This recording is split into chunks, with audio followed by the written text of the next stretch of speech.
Richard Gutierrez at Barbie Imperial spotted sa Alabang. Mainit-init at kapapasok pa lang ng chika na umano'y namataang magkasama sa isang gastropub o bar sa Westgate, Alabang sa Muntinlupa ang kapamilya stars na sina Richard Gutierrez at Barbie Imperial. Nangyari umano ang sighting sa dalawa nitong Sabado ng gabi, January 6. At ang isplok ng mga nakakita, sobrang sweet at todo alalay umano si Richard kay Barbie.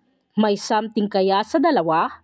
Sa ilang kumalat na video, kahit madilim, ay makikita sina Richard at Barbie nga ang magkatabi sa loob ng gastropub. Sa kabilang banda, inisplok ng ilang nakakita sa sobrang komportable umano sa isa't isa ni na Richard at Barbie.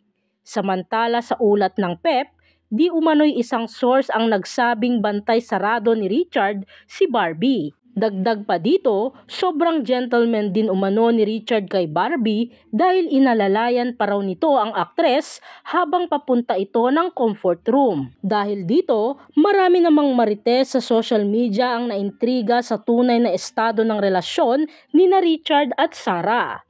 Hindi naman lingid sa kaalaman ng lahat na nasa gitna pa rin ng kontrobersya si Richard matapos ang hiwalayan nila ni Sarah na hanggang ngayon hindi pa nila kinukumpirma. Tanging ang ina niyang si Annabel Rama ang nagsasalita hinggil sa issue at kinumpirma nitong hiwalay na nga sina Richard at Sarah.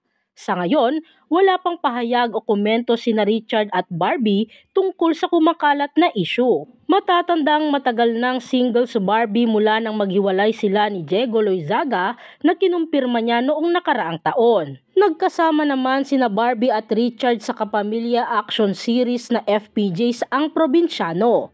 Samantala matatandaang nagbakasyon sa Japan si Richard nitong nakaraang holiday season kasama ang buong pamilya Gutierrez.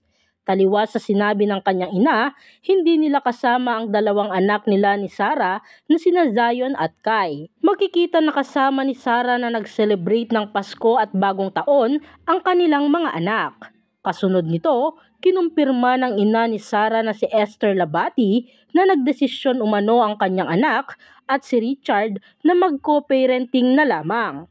Narito naman ang samut-saring komento mula sa mga netizens. Naku Barbie, mag-isip ka maigi. Di ka bilong sa pamilya nila. Kawawa ka lang kay Annabel Rama. Real talk. Mas nauna pa lumabas kay Barbie and Richard kaysa kay Andrea and DJ. Ha ha ha. Ayan na. Pero si Sarah ang pinagbibintangan una na may iba. Tapos saka na ito.